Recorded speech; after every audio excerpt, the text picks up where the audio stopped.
La réforme des retraites est passée au Parlement ce lundi 20 mars.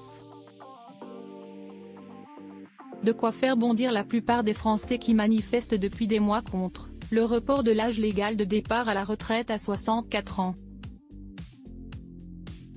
La journée de mardi a en effet été marquée par des mouvements de mécontentement dans la plupart des villes de l'Hexagone.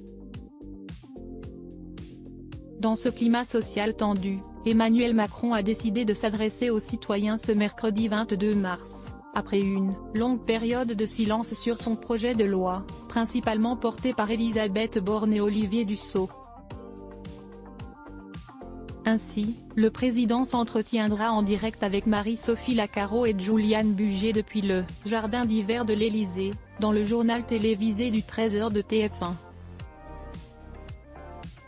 S'il a accepté de répondre aux questions du journaliste de 42 ans, le chef de l'État n'avait pas voulu de lui pour son débat de l'entre-deux tours contre Marine Le Pen en 2017. Retour au 3 mai 2017. Emmanuel Macron, candidat du parti En Marche, vient de passer le premier tour avec 24,01% des scrutins.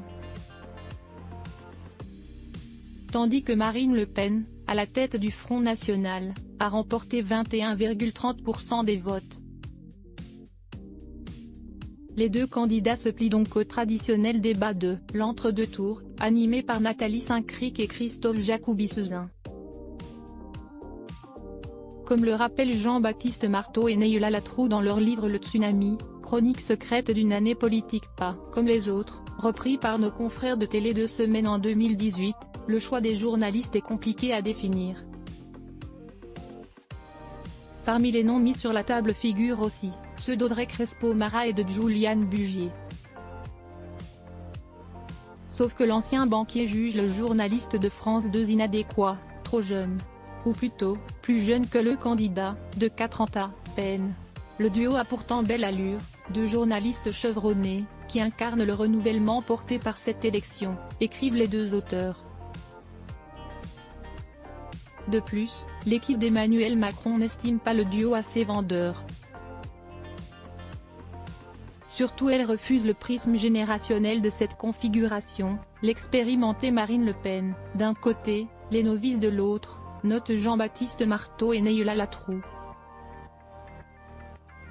Ces journalistes ont présenté des soirées présidentielles outre le refus d'Audrey Crespo-Mara et de Juliane Bugier. France 2 et TF1 ont bien du mal à satisfaire toutes les demandes. La chaîne propose les noms de David Pujada et Gilles Boulot. Mais le CSA refuse au nom de la parité.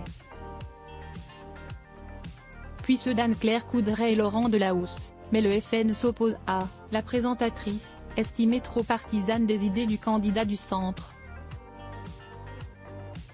Pour le débat de la présidentielle de 2022, qui voit de nouveau s'affronter Emmanuel Macron et Marine Le Pen, même histoire, Anne-Sophie Lapix s'est évincée du plateau, jugée trop pugnace par les deux candidats. Ce sont finalement Léa Salamé et Gilles Boulot qui sont choisis.